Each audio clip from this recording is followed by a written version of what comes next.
What's it like to be a young farmer in Ghana? The answer to that question is coming from the lips of the man to my right, Farmer Kojo Akoto Boateng. Welcome. Thank you, Kafui. Tell me about your life as a farmer. Have you always wanted to go into agriculture? Yeah, I think I always wanted to go into agric. Growing up in Kumasi, we used to spend our vacations in Tra, in the BA, where my mother is from. My grandfather, my uncles were all farmers. Back then, we would walk like 21 kilometers to the farm and 21 kilometers. What were they growing? They had cocoa, they had lots of other things. So we grew yams, cassava, maize, but they had cocoa plantations. My grandfather, who is also from Atuna, on the border with Cote d'Ivoire, also had a lot of cocoa farms and other agri-concessions. So we spent a lot of time with my uncles. When we were kids, we would go to Sunyani, then we'd go to Chira, then we'd go to Nkranza as well. That's where my mom is from. And if you go to those places, all you can do on vacation is to go to the farm. What's your youngest farming memory? How old were you? I think I was about 6. What were you doing? I was carrying cassava and I was so tired, and everybody was laughing at me because the village kids were like, look at this. I remember it. They called me Ochinamewu. Meaning tomorrow you go die. Yeah, I carry the cassava and I'm exhausted and I can't even breathe, and they laugh at me just like that. Because of course they were very hardy and steady. This is something they have been doing all their lives. So tell us where we are right now. We are on a farm. Your Our farm? Yes. No, it's our farm. Okay. It's around Asisi, but we come through here through Ekropong. Okay. Yes, because Eastern region of Ghana. Eastern region of Ghana. That's where this place is supposed to be Ekrapim North. Okay. Yes. If you go through Asisi, which is behind us, right, this way. That way. You cannot come through here. Okay. But Ekropong is this way. So we drove through Ekropong. So we come through Ekropong. We got to a certain point, and then we had to construct a road. If we were going to construct from Asisi, we would have a very steep mountain to climb and other... And steep cost as well. Yes, other things in our way. So we decided to come through after we did the survey. Okay. Yeah. So you carved this road out of the bush? Yes. I think we did about 2, 3, almost 4 kilometers of a road to get here. So this is the farm. Yeah. What do you grow here? It's an integrated farm. So my background is in building technology. Okay. Yeah, and I did a bit of sales at Coca-Cola for my national service. And we share something in common, broadcasting. Definitely so. Yeah, so from Focus FM, I went to Capital Radio, went to Ultimate. I shared that with you as well. Capital. Yes. Ultimate. Capital. Yes. 97.1. It be so. And then Ultimate, You went and to then Ultimate as well. ended up at City. Okay. But when we were in uni, the President Kafui started a cashew project, you remember? And we were giving free seedlings. And back then we had land in Nkranza, and my mom was like, look, let's get some seedlings and farm. So we started a cashew farm in Nkranza, where we are from. That farm is now about 16, 17, 18. It's a fully mature cashew farm. How many acres? We are almost getting into 60 acres now. How many? We started gradually from 2, then 4, then 6, then... It's almost 60 now. We are almost at 60. That's how many trees? That's how many trees? Your average cashew per acre should be about 60 to 80 acres, depending on how intense you want to make it. Yes, so, and when we're planting the cashew, I didn't have the knowledge I have now. So a lot of things were done ad hoc. So I cannot tell you exactly the number of trees. But here, I know where all my trees are by geolocation. I know where I'm planting what. I know what is where, what is not where. So here is different. So if you come here, right, and I click on this, on my Google Earth, this is the whole farm. So how many acres here? This is, the green line is 20 acres. The boundary of the green covers 20 acres. So 20 acres is in meters square, that's like what? An acre is about 4,100 square meters, so times 20. Okay. Yeah. So if you look at this, we are standing here. This is our current location. And the farm has been designed such that we have different things at different points. So this area we are is designed for veggies. So that's why it's red. So, and that's the area. This area is designed for veggies. So if you can see some drip irrigation lines there, right? And So this is where we are. And this side is also designed for veggies. So it's all red. So we are building a net house there to be able to grow veggies. And then all the blue dots you see are coconuts. All the blue dots are coconuts. And I know I have about 1,400 coconuts here. Okay. Because this farm was designed from scratch. And based on that, everything is being recorded, everything is being pinned, and everything is being it's more of an experimental or a model farm that we want to build, integrating everything on a 20-acre land to create as much value as possible. So if you have 20 acres of coconut, for example, and you have 70 trees per acre, you get 1,400 coconuts. If each coconut tree gives you 100 fruits a year, I'm giving you minimalist numbers. So 1,400 times 100 is 140,000 fruits. Currently, my friends who sell coconut water buy a fruit farm gate at 3 cedis. So 3 times 140,000 cedis. You're looking at about 420,000 cedis. Minimalist calculation a year in revenues. Now, when the farm is fully mature and the trees have a cover and everything, weed control is easier, so your cost will reduce. Now, because it's a fresh farm, we just started this about 6, 7, 8 months ago. Right. Late last year. We have to deal with a lot of weed when it rains. So now that we have the coconuts, we are intercropping with maize. We have decided to have different sections of the farm for different things. So you do some vegetables, you do some herbs and spices, and you do all sorts of things to integrate it. In future, we are adding animal husbandry, some poultry, some piggery, and then we keep some sheep as well. But the poultry we'll do is basically semi-intensive poultry. So when you come, you see an area within the coconuts that has been fenced with poultry running around. Mixed breed of Ifiakoko and Sasso and some of the imported breeds. So we're experimenting to develop things that work for us, for our climate, our processes, our indigenous knowledge, plus the science we know. We are putting everything together to create value. So it's an integrated farm.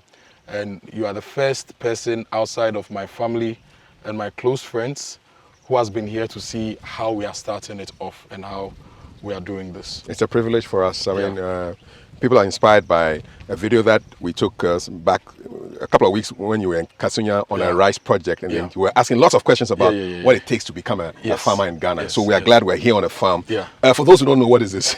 Oh, wait, bro, it is maize. Maize, eh? Yeah. How old is this? This is ready to be harvested. So this is the lake variety.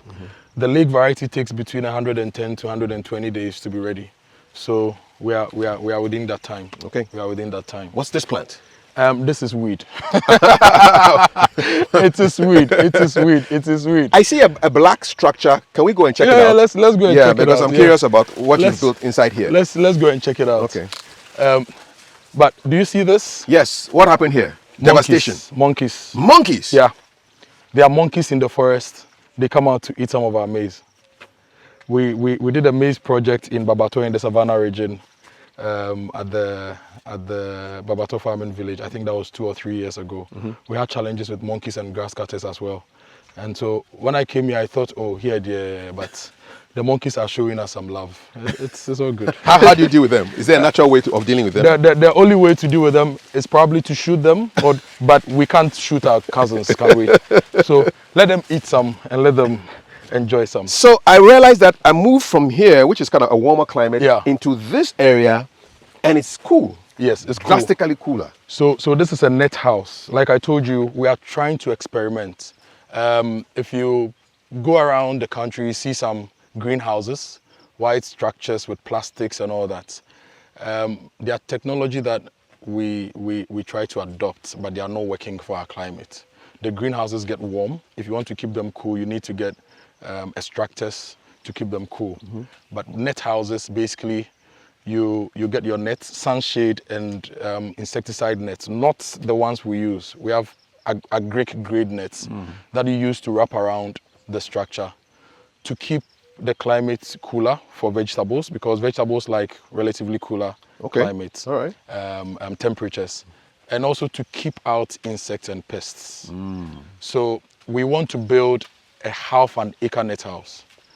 But before we do that, we wanted to experiment with how we are going to construct it. So testing first? Yes, testing first. Different materials we can use. So if you can see this, What this is is this? wood, Okay. teak. This teak, very hardy. That we bought. So we got the teak, we put some concrete down, fixed it there. Okay, there's concrete down there. Yes. Okay. Got these ropes. Okay, there are ropes here. Yes, yeah, ropes. And fix them and wrap. The whole idea is to see how we can build a minimalist net house without wasting money.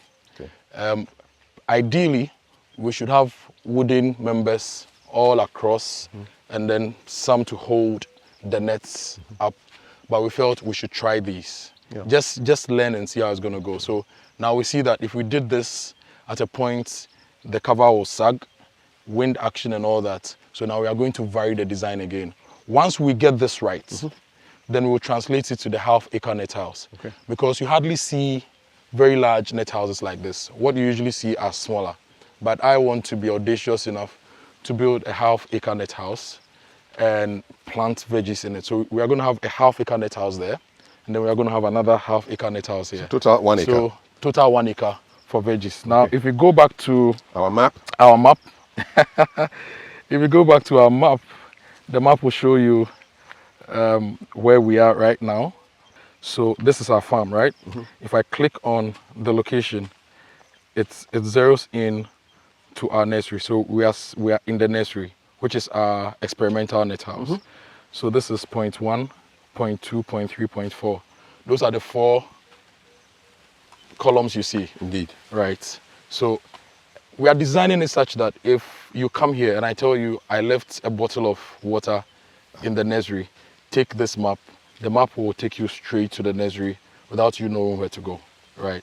If you get into the net house, it will also show you the various points of the net house. We have a borehole here, so it's been pinned. So if I tell you go and switch on the borehole, You know where to go. you can take this and walk straight to the borehole. So every asset here has been digitally mapped and pinned, and we created a KML, uploaded on Google Earth, so that all the workers here would know what to do. What's a KML? It's a file format for geographical geolocation? Yeah. Okay. File format for survey. Okay. Maps, All right. Just to know where you are. geographical files, and just What exactly is here? Just curious. Oh, because- this is all weed. This is all weed. Okay. So what do you plan to plan to grow it here? was our experimental nursery, Okay. and we use it to nurse tomatoes. So this is tomatoes. Yes, this is tomato. Okay. We use it to nurse tomatoes, which we transplanted to the other side where there is maize. Okay. Unfortunately, so we plant our tomatoes such that we should have been harvesting now that tomato prices are high. Yes. And there's a scarcity. But when we transplanted, our neighbor across the road cleared land. They did a bit of slash and burn, and they put fire to their farm. So the heat wave killed all our tomatoes. Oh. So immediately we had to just put maize on that side of the land. Is he still a good neighbor? Very good neighbor. I think sometimes people just don't know the right agricultural practices. So it's not like he meant to cause harm to us.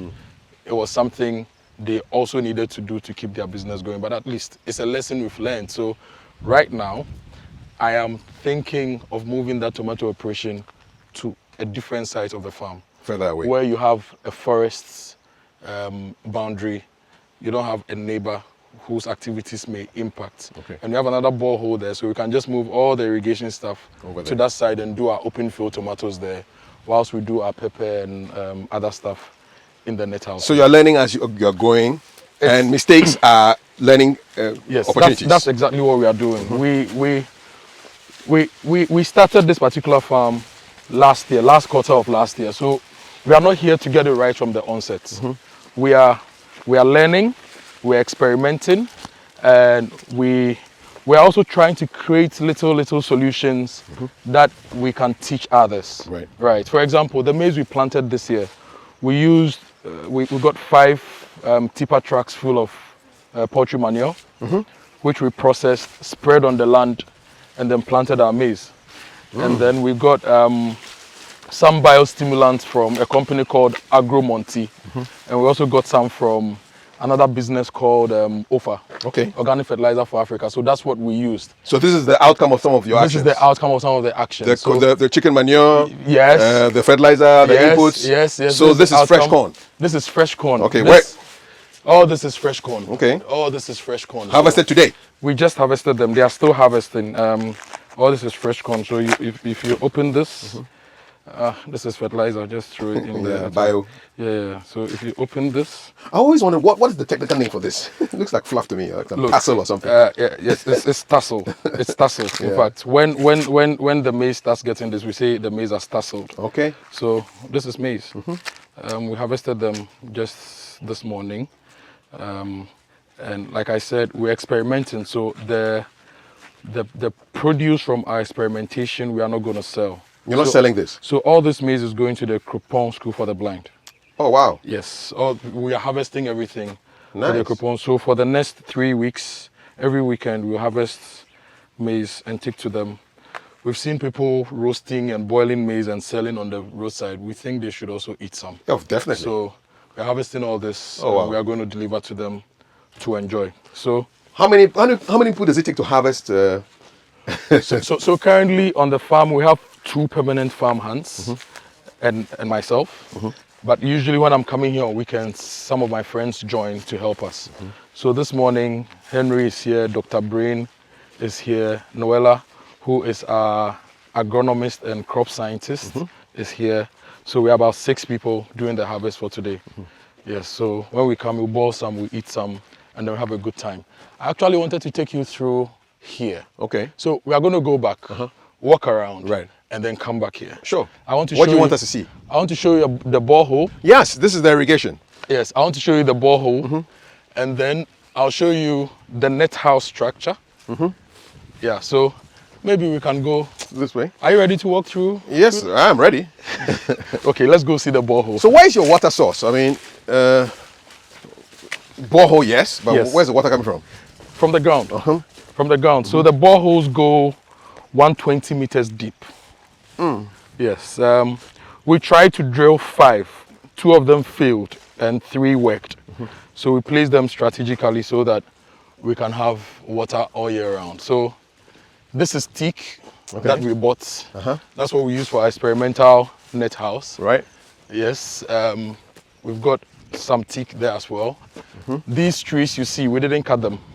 These trees? Yeah, we didn't cut them. People came to steal them. Oh, really? Yes, so Fridays are no work days in this area. So we don't come to work on Fridays. That's their Sabbath. So, yes. Okay. So we don't work on Fridays. So one Friday we didn't come to work. We came back on Saturday and somebody had come to cut this tree and done whatever they want with them. So this is one borehole, right? This is one borehole. This is going 120 what? 120 meters deep. Deep. There's another out there and there's another down there.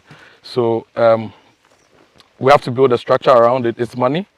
And as I told you, we are going gradually. So if you open this as well, you see that you have borehole 2 pinned. It's so we on are your map. standing right on top of borehole 2. Okay. Yeah. So we've pinned everything. So Of course, you've protected it so nobody falls in it. No. That's So- a long journey, 120 meters. Yeah. And as you walk around, you see that the soil structure is different in different places. Yes. So that's also a lesson. So we planted the maize all around, but here only a few germinated, and the ones that germinated here are stunted because the soil is rocky. It's kind of rocky here. It cannot retain water. It cannot retain water, so it drains so fast. So if you plant here, you'll struggle. Reminds me of that Bible story about the maize falling on different kinds of soil. Yes. Yeah. So this is the net house, half an acre of a net house. Yes, so these are the poles. Yes, these are the poles. So it's about 30 meters here and 70 meters here. See the So 372.1. We said that an acre is 4,100. Yes. So this is half an acre. So we are going to cover this with the nets, cover around, and then put some drip irrigation in. We have all the irrigation materials. And then all year round, this will be serving Accra with vegetables. What all kind year of round. vegetables you plan on? For now, we just want to try pepper because we've done pepper, we're experienced in pepper. We'll do tomatoes open field. But Accra needs pepper. At the moment, if you're looking for chilies to buy, habaneros, chili, all sorts of pepper, it's quite expensive and they are not available. Same for tomatoes. So these net houses will help us to produce pepper all year round. When we build our capacity in pepper, we'll try another thing. As we walk around the farm, we realize that we are experimenting sobolo, that is Roselle hibiscus. We are doing ayoyo. We are doing, what do you call it, aubergines. We are doing cinnamon. We are planting cinnamon, jackfruits. We have some precursor. We have different things. We are learning how to manage everything in the space. Once we do one cycle and we learn our lessons, then we're like, look, we've done a pepper cycle, small scale. These are the lessons we learned. What can we do to scale? Then we put an acre down or 2 acres down, and then we scale. We have more land, but we don't want to clear land again. We have the forest, we love it, we are going to keep it, and then intensify the use of these 20 acres. So that once the coconuts are ready and you visit with the family, there are trails in the forest that you can walk through and enjoy the space, enjoy nature. Hopefully, the monkeys will be back, because when I asked the locals, they said previously there were some monkeys around, but as people started clearing the forests and messing up the environment, they went away. Now we've planted maize and we are seeing monkeys coming to eat the maize. We are happy. There is biodiversity. Our activities are drawing them back. That's a good thing. So we'll keep the forest. We'll keep intensifying to build our own ecosystem here, which will also encourage the natural ecosystem to thrive. So we need to feed humans. Yep. But we need to feed us such that we also enable environmental sustainability and the natural ecosystem to thrive. So as we speak, for example, we have a lot of beehives in the forest. You got some beehives as well? We have some beehives in the forest. How many? We brought 20 beehives. We fixed 18. 2 of them are defective, so they are out there. But at the moment, my people tell me it's not a good time to go see beehives. But we've placed them at vantage points in the forest. Okay. What the beehives are going to do is to generate honey for us and also help with pollination of our crops. Ah, yes. And also help with pollination. Butterflies and all kinds of things. Yes. So come and jump on them. So if you've realized, we are trying as much as possible not to use a lot of chemicals here. Yes. We are trying as much as possible to do organic, natural stuff, so that we don't put the ecosystem in a state of imbalance. So you see a lot of butterflies around and all that. It's because if we are spraying a lot, you are killing all these lovely insects. They're not going to be here. So just keep it minimal. When we were attacked by army worms this year, we used OFA. That is organic fertilizer for Africa. It was developed by CSIR, and Henry Abraham and his team commercialized it. Right here in Ghana? Yeah, in Ghana. So we sprayed it. It fought the army worms. Our crops are looking good. And we see our insects also thriving. So we think it's a good thing. Some people use chickens as pest fighters. Yes. In certain areas, people use chickens as pest fighters. In some integrated farming structures, for example, if you are doing rice, flood irrigation of rice, you can put some ducks in it. You can put fish. So the fish will fertilize the thing. The ducks will also feed on the fish somehow. They also feed on insects. So there are different ways to make this work. So it's all a learning process. Integrated farming, sustainable farming is not new to us. Our forebears used to do that. But as we went commercial and expanded production, we adopted so many things, and now we are trying to still do semi-commercial and commercial farms with the environment in mind, not to damage the environment. So we have some chicken drop-in here that we use for as fertilizer. They came in truckfuls. So this is chicken drop-in. This is chicken drop-in? Yeah. That's a lot of chicken poop. Yeah. So, but it doesn't smell. It doesn't smell because it's been here for a while, and when you bring it, you water it, you turn it around for the process of decaying to be complete. So now it's really complete, and you can apply it. So you brought it here. You bought how much chicken poop did you guys bring? We got 5 tipper trucks of chicken drop-ins, and we've been using them. You spread it on the farm? Yes. So this is evidence that it's chicken drop-ins. These are bones. Yes. These are bones. So we've got some here. We've got some on the other side as well. And they spread them there, they spread them there, they spread them down there. And it's helped with fertilizing the soil and making the soil rich. Let me drop the F word here. Funding, finance. Yeah. A lot of young people ambitious about going into farming will be wondering, Kojo must have spent a fortune to another F word to get this together. I mean, how do you fund a project like this? How do you start? Family and friends. More Fs. Yes, family and friends. A friend introduced me to one of my mentors. I knew him, but I didn't know he had all this land. And so we had gotten some land in Dawa for farming, and it didn't work out. So at the point, I was a bit frustrated because I really needed to farm.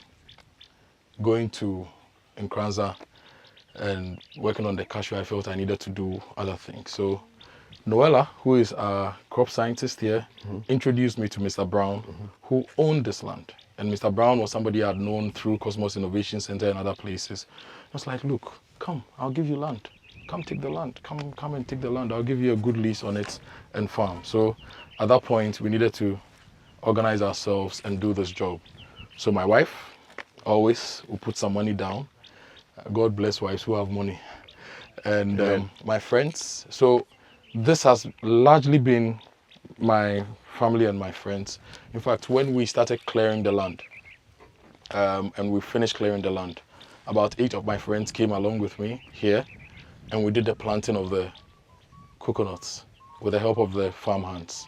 We did about 2 weekends and we planted the coconuts, so it was just friends. Typically, if you are going to take a farm hand per day, maybe you pay them, say, 100 cedis. So if you have 8 friends working across 2 weekends, that's free money. Yeah, we just come, we buy wache, and we bring some, One time. We eat and we drink, and then we work. One time. Yeah, so it's been about that. And you never went to the banks? No, our own personal savings. Look. Even now? Yeah. You don't go to the banks? You need to get to a certain point where there is a certain level of, I'm looking for the right word. You need to be sure of the outcomes before you go for money from a bank. If I go to I'm experimenting a lot here now with a team. If you go to the bank now, they won't give you their money for experimenting. What we are trying to do is we've done maize, so now we know that this is the number of tons we can have a year from our protocol.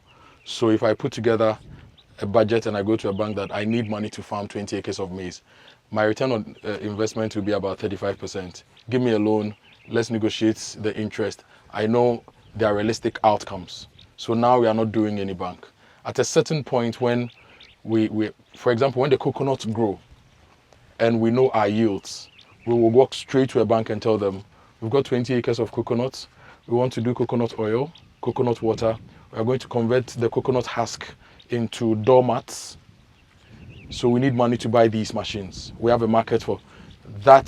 Is a safer alternative. For now, you take money from the bank, trust me, you burn the money and you may not be able to pay your loan and you'll be hot. So now we are just going through with our own personal savings, support from family and friends to build to a certain point. And then once you get there, you can now be in a position to take money to grow. So let's say we are at the ideation stage and we are a startup. We get to a certain point, 3 years time, a lot of the data will be there, a lot of the experiences will be there. You can take money to do whatever you want. If I even want to take money for maybe a small center pivot to do maize all year round, we would have established our yields and our protocols to be able to take money. But for now, no. What is a center pivot, by the way? A center pivot is a huge, it can be small, it can be huge. It's used for irrigation. Okay. So we build trusses that have wheels that can move around. And then these trusses have pipes connected and sprinklers connected to them. So it moves around and then sprinkles water all around. And for irrigation. Yeah. Okay. So let's walk a bit further. Let's go this way. Okay. Let's take the road. I don't want to take you through. Okay. Let's take the road. And anytime that boiled corn is ready, they should drop some, man. I'll take it. I'll take it. Bro. I'll take it like a baton. Bring the. Where is the corn? Bring the corn. Bring the corn. I want to take it like Usain Bolt. We'll peel it ourselves, my brother. Bring the corn. We're on a farm. Yes. Thank you. So yeah, that's it. The thing is hot. It's piping hot. That's it. Yeah. Yeah. Let's go. Yeah. No. We're good. No salt there. I'm good. I have enough salt in my system. In the system. Yes. Thank you. So where are we going now? We are just doing a walkabout, seeing the farm. So this is a road that goes all the way to the other side of the farm. Okay. It's raining, so there are a lot of weed. At the right time, we'll bring the grader to shape this up a bit and put some more soil on it so that it will be more trouble. The main idea is we are building a farm that you can visit anytime you want. It's maybe when you have money, we'll build some chalets. Yeah, why not? So people can come and learn, wind down, enjoy life. Yeah, basically In a good environment. Yeah, in a What good have been some environment. of the surprises you have had to experience in your life as a farmer? Charlie, land development. Land development. Yeah, land development. What does that mean? So when we wanted to clear the land, we had two alternatives: to use laborers to clear, or to get a borehole, to get A grader. A grader. Now we get a bulldozer. We plan to clear this whole thing in 7 days. Right. Right? It took us 21 days to clear and build our road. Whoa. So your budget for 7 days is now now triple. 3 times. Yeah, it took us 21 days. Whoa. And then when we wanted to build our boreholes, the rig came. The rig couldn't climb the hill, so you have to go and get another machine to come and push the rig. Extra cost. Yeah. So those two really got to me. Land development. Land development, and then thefts in the area. Look at this tree. This tree was cut by someone, we don't know who.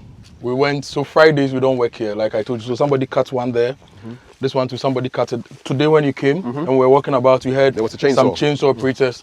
So you leave all the trees and they come around to cut them. You leave the trees and they come around to cut them. So this is one coconut line. As you can see, the coconuts run in line. Okay. And all these lines have been labeled. So you can pinpoint this Yes. this coconut. The lines have been labeled, and what do you call it? The coconuts have also been labeled. So if I open this, so this is coconut line 1, Yes. number 3.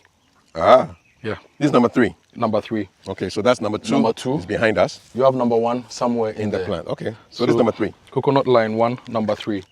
So when I come here, I can see that it's yellowing. It needs a bit of water and some nitrogenous fertilizer, right? So I write, we have an Excel on our phones. I write my observation and I write Yellowing remedial requires this. action. So Okay. put maybe 10 ml of OFA in 20 liters of water. That's a jerry can. So we have jerry cans we use for our own sort of form of drip irrigation for the plants. So they'll come and place it beside this, and then the water will be dripping for like 48 hours. So water with organic fertilizer, it takes it, and then in no time, it will be as healthy as coconut number 2 on line 1, which is green. Ah. Yeah.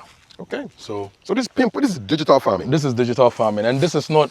So look, we've been talking about AI and ag tech, and there are simple tools to do this. Yeah, free. Very simple, free tools to do Yeah. this. But you know, sometimes we spend a lot of money on some of these things. Yeah. But for us, maybe it's because I also trained in an engineering discipline, so I know how to use these tools. Yeah. So there are simple tools to do this. So your education has really helped you Yeah. to do this scientifically. Kaf, do you know what this is? Man, you tell me. Try. Well, I'm looking at the color. It matches what you and I are wearing. That's all I can say. Okay, so this is the Roselle hibiscus plant, popularly known as sobolo. Oh, okay. This is Sobolo in its natural state. This is sobolo in its natural state. Like I said earlier, we're experimenting. We planted these in November. We planted about an acre. And we wanted to see how well they would do. They did very well in the dry season. But as it started raining, a lot of them started dying. So we know that if we want to plant sobolo at scale, we should plant them when there's little rain, not a lot of rain. Okay. So they get rain to germinate and grow and survive. So the sobolo that you drink, they usually take these. So let me take another one. Yeah. I want to know what. So this is the calyx, right? This is the calyx. Now, they take these out like this. and they dry and boil. They boil the what's inside? No. The leaves? This is what this they is dry. the color. This Okay. is the sobolo. So they take these out, they dry, they boil, you get your sobolo. And what is inside is the seed pod. So these are seeds. Which can be planted again. Yeah, so when this fully matures, you can take out the seed, dry them, and replant. So this is how your sobolo is. And the leaves are eaten. You can eat the leaves. Oh, you can put it in soup, yeah. Okay. And then you can see that the insects are having a field day, Indeed. enjoying. But Indeed. it's good. If you see this, it means that sometimes when I see my plants being eaten by insects, it tells me that there is a balance. You've not sent out all your pests and your insects. Exactly. Insects are a nuisance, but sometimes they tell you there's a bit of ecological balance. Maybe so. So all this area was covered with sobolo. All this area. And that was one of the first things we planted because I love sobolo a lot. I planted some at home and it did well. So I was like, look, let's do sobolo large scale. And we tried and it worked. And so we are going to plant again. We are waiting for the rainy season to subside a bit. And we'll take this whole side. How long does it for take to sobolo. fruit? Within about 2 months, you should have your sobolo giving you. And this actually can keep giving you calyxes for about 2-3 years if you take good care of it. Okay. But this place is not, I don't think the climate is perfect Too good for it. it. And some people use it for food coloring. Is that correct? Yes. The So leaves. now a lot of scientists, even in Ghana, I know somebody who has done work on how we can use sobolo for food coloring. So with our tomato paste and all those things, instead of using artificial food coloring, you can just use sobolo for food coloring. If you squeeze it, Yeah. The for juices example, come out. you see, Yeah. Already you can see your palms are reddening. Yeah. So there's natural color. Yeah, natural color. And it's healthier than using the artificial food coloring. So you have your coconut lines. Coconut line all the way. Line 1 is there, line 2, line 3, line 4. There's another line here. Line 5. Yes. It goes and goes and goes. Now the thing about coconuts is that if you don't weed, the grass cutters will get you. Oh, you have grass cutters around? Yes. If you don't weed, the grass cutters will come and kill it for you. So this is a drip irrigation line. It runs from where the cars are, where we started off. It runs from there all the way to the end, and it goes all the way down. So this is where we planted the tomatoes, and the heat from that side. You see now the wind is blowing from here. Yes. So when they were burning, there was a lot of heat And it killed them. that affected our tomatoes. But this place will come alive again with tomatoes. So we couldn't really plant a lot of the maize here because it was reserved for tomatoes, and we lost out. We lost out on that. Yeah. So remnant of This is more of the sobolo. Yeah. More of the sobolo. Sobolo. Yeah.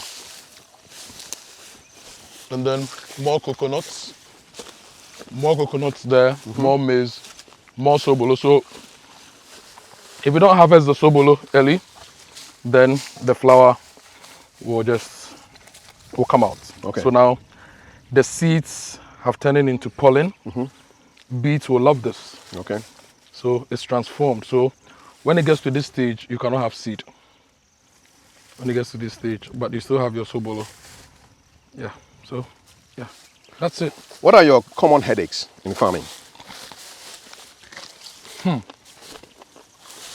So far, the inconsistent rainfall pattern is something that worries me because we've not put the whole farm under irrigation yet. So, and the rainfall pattern this year and even last year has not been good.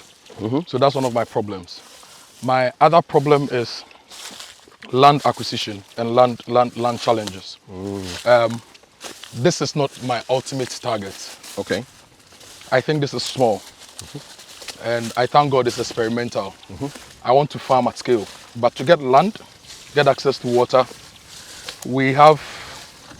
our land tenure system is bad. And we've not planned our urban settlements such that we can really we can have proper urban farms. So that's become a headache for me. And I hope we fix it. Look, all these areas, real estate developers are trying to take these areas for real estate. They want to come and put buildings here. Yeah.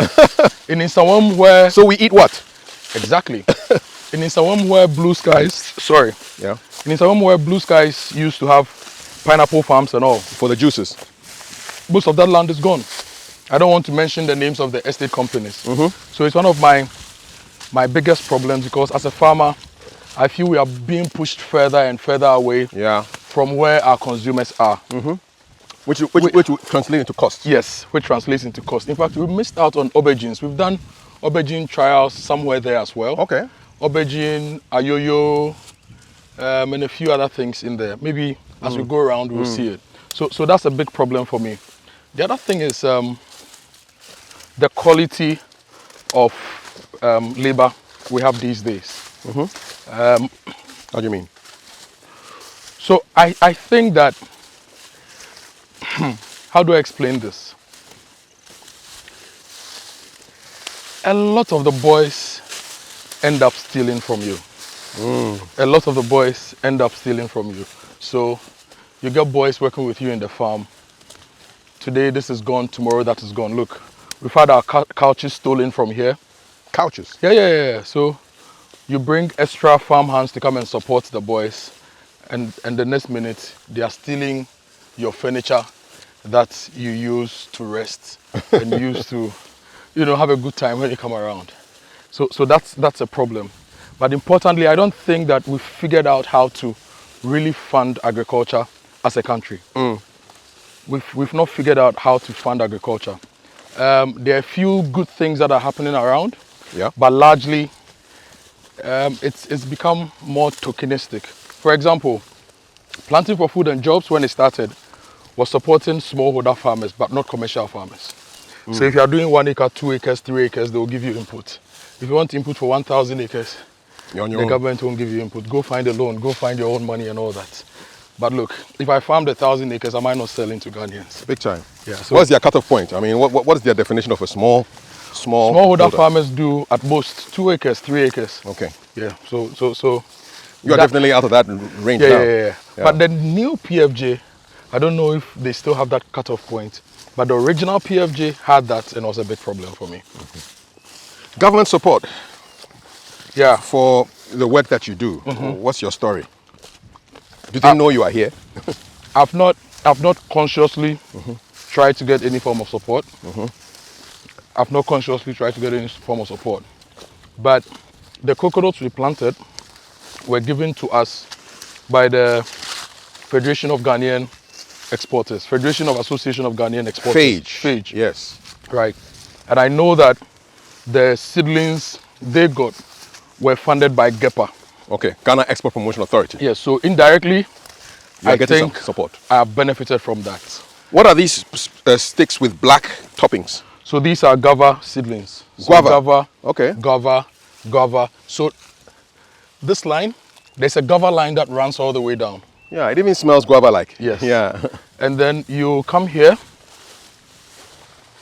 The gallons are for irrigation, is that correct? Yes, the gallons are for irrigation. So we use them for drip. Okay. We use them for drip. So you have guava here. You have Alugun Tugui. Oh, soursop. Yeah. Alugun Tugui, this one? Yes. Okay. You have Alugun Tugui on this line. Now see how we are struggling with weeds. It's raining, so the weeds just keep coming. We have another guava. No, this one is jackfruit. Jackfruit? Yeah. So guava, Alugun Tugui, jackfruit.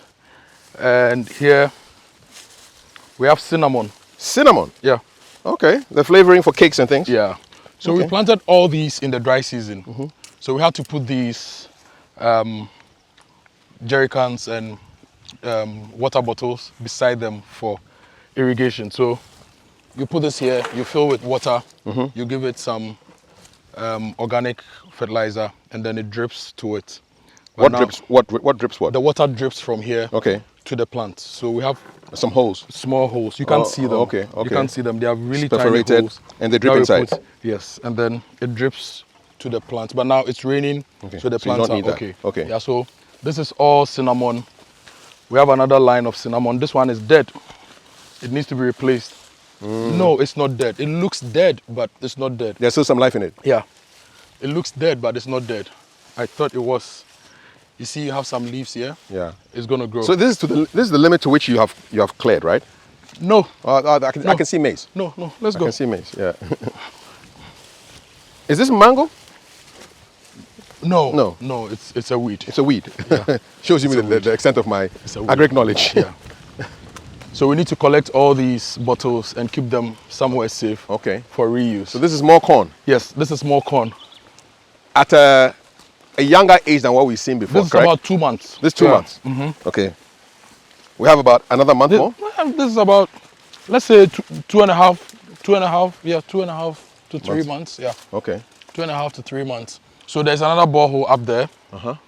And we have irrigation pipes for this area as well. So this is where now we want to put the tomatoes.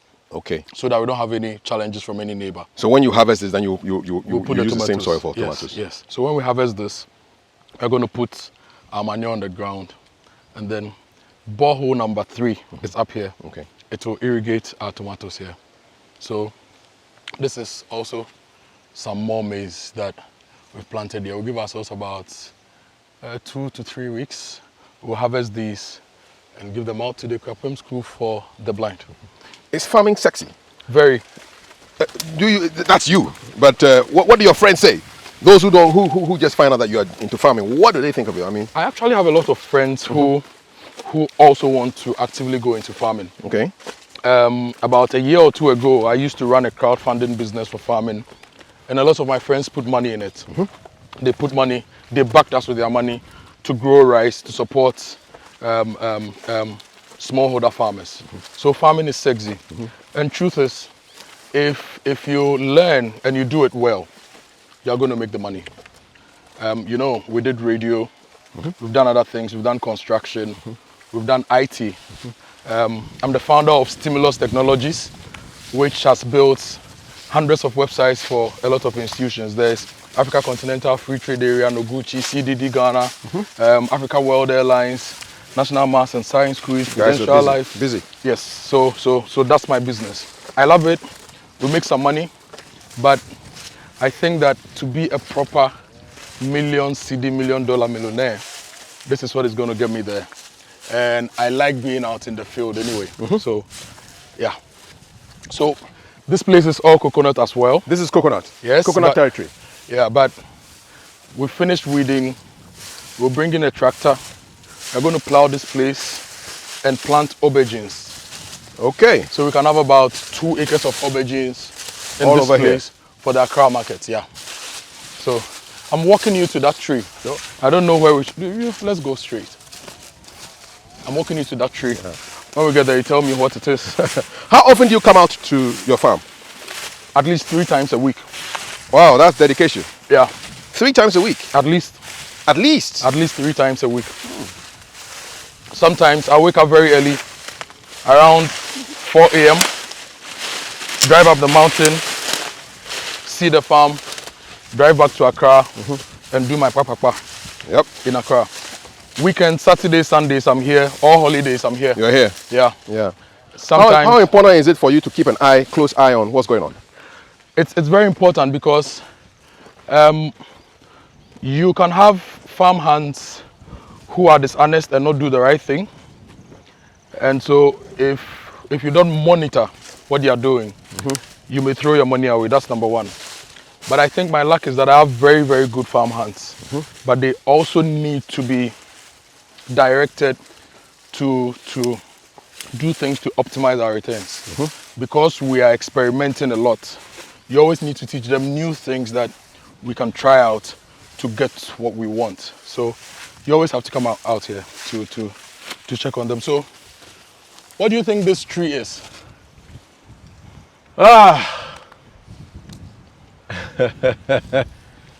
We were here earlier. We were here earlier.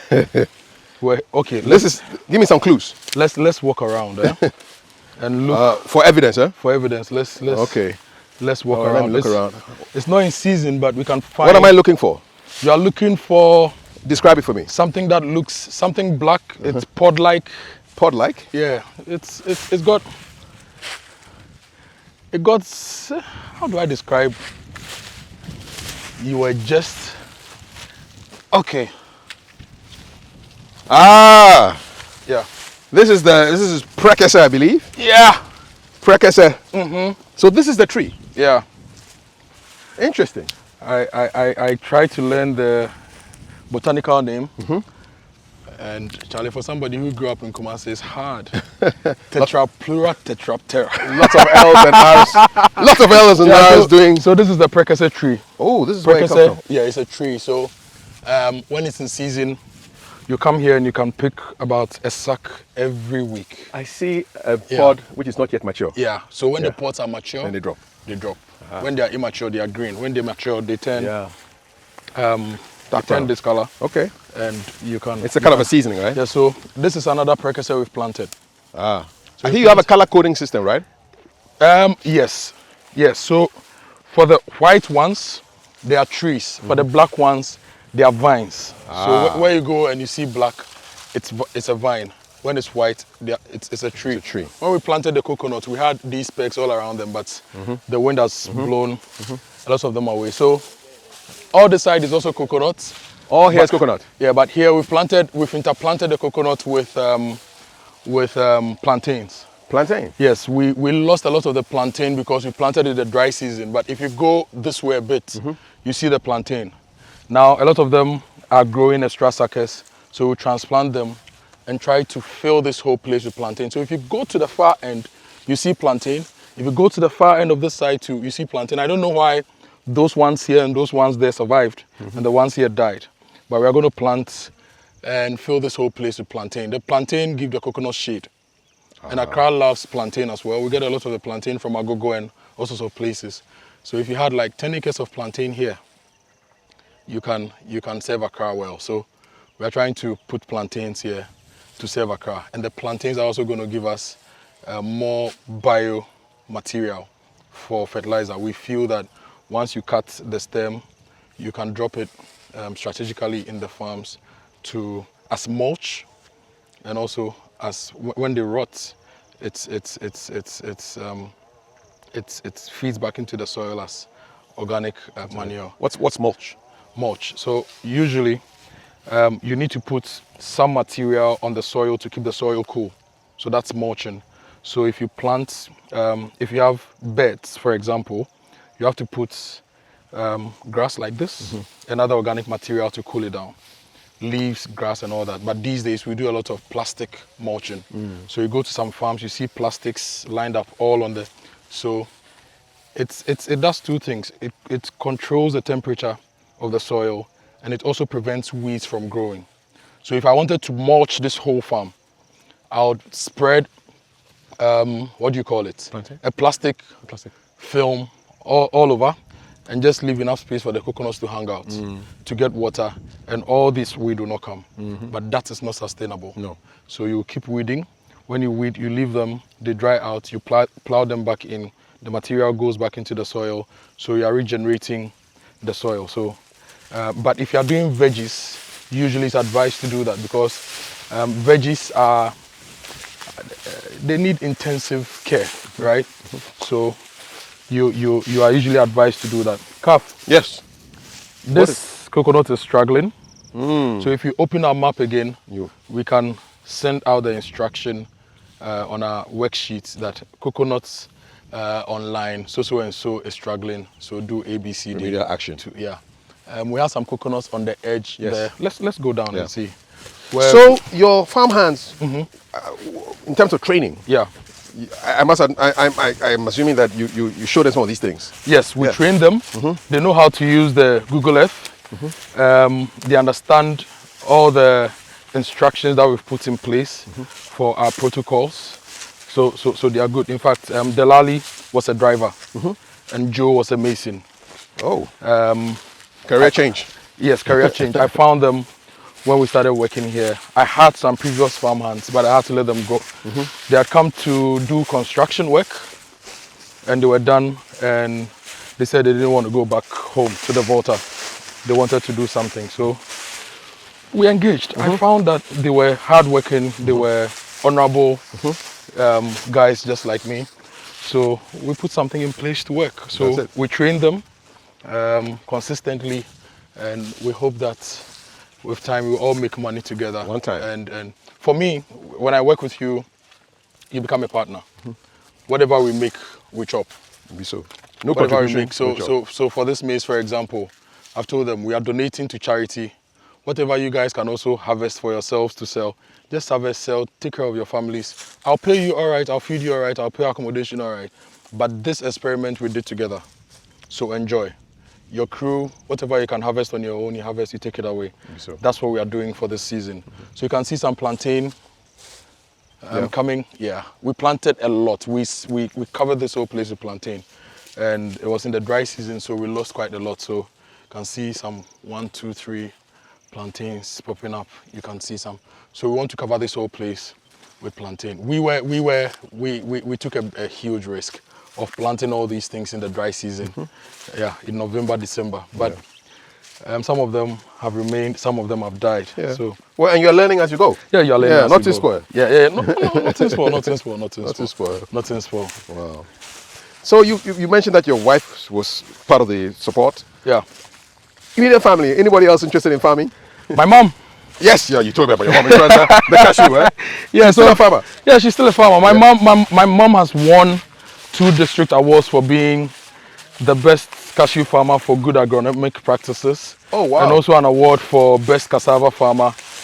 Her farm is now a model farm. In fact, I don't want to say our farm any longer because I feel she's done all the work. Wow. So her farm is a model farm. So sometimes when I'm stuck, I ask myself, my mom is turning 70. Yes. And she's able to do this and do it very well. Like she's gone to some wild school bee and she's farming properly. Why can't I do that?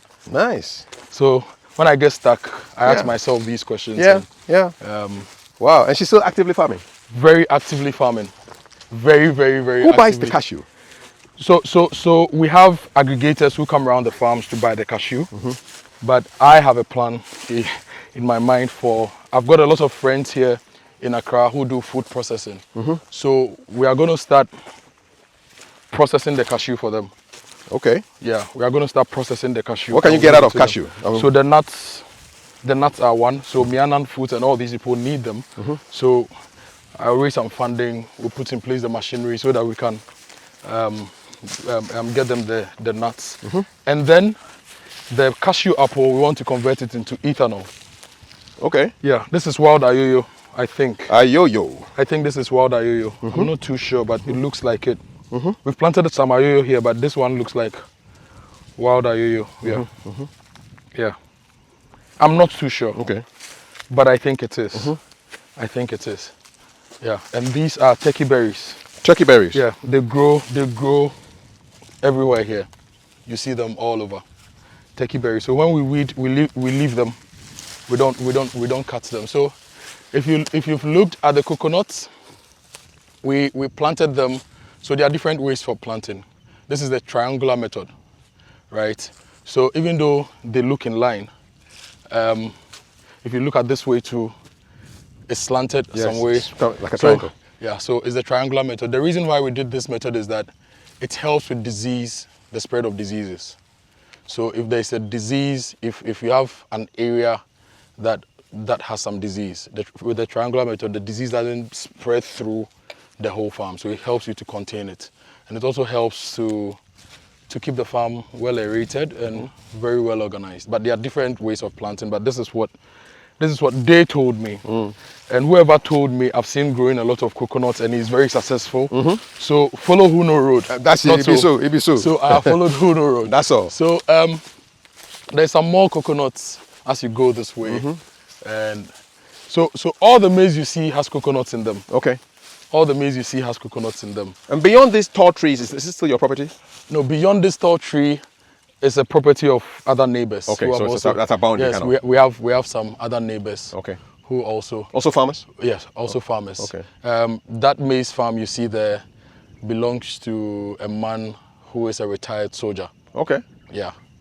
And then there's Mr. Brown down there and a few other people who are farming in the area. Do you have an association of you farmers, or it's like you kind of work by yourselves, but then if you need any help, you speak to your... At the moment, there are a few people who have formed groups on their own, but I don't know of any association like that. Okay. But we talk a lot.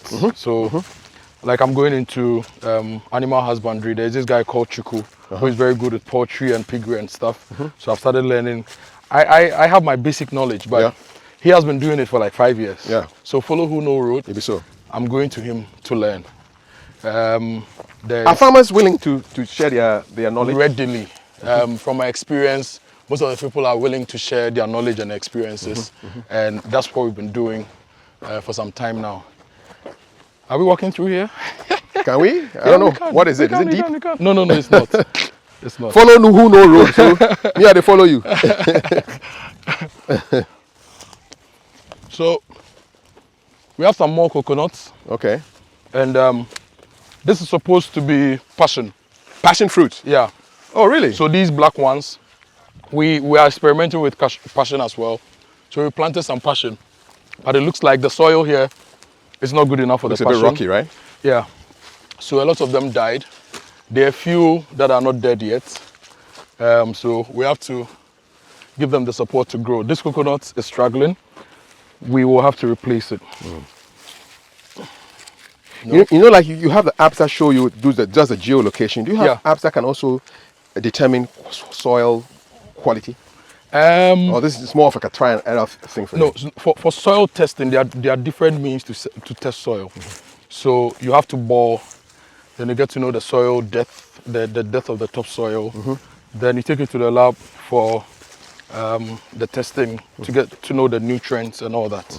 So but CSIR worked on the soil suitability map of Ghana. Okay. Which gives you a general idea of where you can grow what in the country. That's also there. But here we've not done any soil testing yet. We just looked around us, what others are growing, and experimentally try to put a few things here and there to see how it's going to work. Now we know where we can grow our maize, where our coconuts are doing well, where this can grow, and then we'll step up and do some more. So if you don't have an experimental mindset, a trial and error mindset, you can't really succeed in farming? Yes and no. There are certain places that you can have all the information. For example, if you go to the Babato farming village, if you go to the economic enclaves, a lot of work has been done with water test, soil test, all those things done for you. So when you go, you know your fertilizer blends you're going to use, you know the conductivity of this, you know that, so that work has been done. But for those of us on our own, building our own farms, but in some of the organized places like the Babato Farming Company, which is in the Savannah region, they did a general soil test over about 80,000 acres, if my fact is right. Wow. So you go there and they give you this portion, they'll tell you this place, you can grow rice, this is the established protocol that can work for you. So you don't have to do any experimentation. But for some of us, we have to do some experimentation to get going. I must imagine that you have a lot of data on this place. Yeah. Just judging from I come to the farm every day with my drone. So we are taking regular drone shots to see growth. Okay. I'm talking to Farmer Line. They have a new AI technology that they are signing me up for. So it can tell you what pest infestations you're having, what issues you're having. There are different AI solutions so just satellite solutions that can analyze your whole farm and tell you all the problems on the farm and then give you solutions. Impressive. But some of them are expensive. Yeah. Some of them are still being tried, so they are still not perfect. So now we are going with our own homebred knowledge and the experiences we are getting, trying to do things on our own. And as we get into the stage where we can afford some of these things, or when some of these things will be made free to us, we sleep. When you close your eyes as you sleep and you have a wonderful dream of you as a farmer in 10 years, what does that dream look like? My eyes are closed, so I can imagine it. 10 years time. In 10 years, I'm sure I'll be national best farmer. I'm sure I would have won national best farmer in that particular period. I've been telling my mentors and my friends that if the next project takes off, which is a little over 1,000 acres, plus this, plus in Kranza and all the experiences and what we want to do, the vision we bear, we can win national best farmer. Because look, I've done tomato training. I do tomato processing. So I produce tomato ketchup and all those things.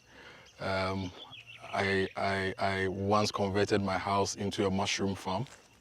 So when the Akosombo Dam spillage occurred, we sent about 100 kilograms of mushrooms to some of the communities. We've done, what have we not?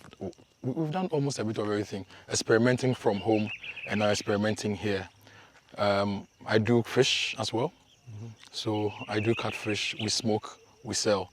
So we are going to integrate all these things, plus animal husbandry. So you will come to a space where if we have a small garden of Eden with everything working in sync, right? And we'll be producing food and optimizing our production to make sure that our consumers also get what they require. So in 10 years, that's where I see myself, and I hope to carry a lot of people along this journey. People who want to learn, So we've created a new course that we'll be putting out on social media very soon. It's Understanding Agribusiness Investment in Ghana. So I curated this course with a few of my friends in the business. A free course, we'll be teaching that virtually, and weekends we'll take people to farms. So if you're talking about maize, for example, we have a virtual class, and then the weekends we go for practical sessions. If you're talking about processing, if you're talking about tree crops, if you're talking about this. So we are doing that just to encourage people to go into farming, because we believe that, look, if we get it done right, we will reduce our imports of a lot of things. At the moment, if you look at agribusiness related imports into Ghana, it's over $5 billion. The last time I was checking the import values for cloves, pepper, which we use for our Hausa cocoa and our sobolo and all sorts of drinks, and we import about $4 million worth of cloves into the country. So, in fact, we have some cloves there as well. So we are trying to grow cloves, understand how they work. We are growing cinnamon because we import that as well. My friend Adoko, whose farm is about 3-4 kilometers from here, has planted a lot of cinnamon, which is at this height so far. So we want to get a lot more people like us in the business. What I'm noticing is that sometimes we have people go through their regular careers, and when they're about retiring, they say they want to do agric. By then, all the energy is spent, all the motivation is gone. We need younger people, people with skill, experience, passion, and knowledge to do this. It's difficult. Look, we've not had it easy. We started building this thing in September, this farmhouse. It's still there. We don't have money to complete it. It's difficult. You need money. Sometimes waking up to come to the farm, you ask yourself, Charlie, why am I doing this? Let me just do my 9 to 5. But then you look at your spreadsheets and you tell yourself, if you are patient for just a little bit, it go be. It go be. And if you spend 4 years in uni acquiring degrees, why not spend 4 years experimenting to acquire the knowledge that will make us the money in this? So I see this stage of my life as another training period in my life where I'm learning some more. We've done a lot of training, visited Israel, gone to farms in Mauritius, tea farms, all sorts of places, seen farms in the US and all sorts of places, and locally as well. Now we are putting all the experiences and all the excitement, because it's also quite exciting for us, together. And like I said, if somebody comes to my farm right now and say, why is the place so weedy? That's what some person may ask, but everything has a reason. I am not here to impress the person watching. I am here to improve on my knowledge base, to do it better next time. And once you get that knowledge and the experience, you can also share with people who are starting out. Charlie, I did it this way, it didn't work out for me.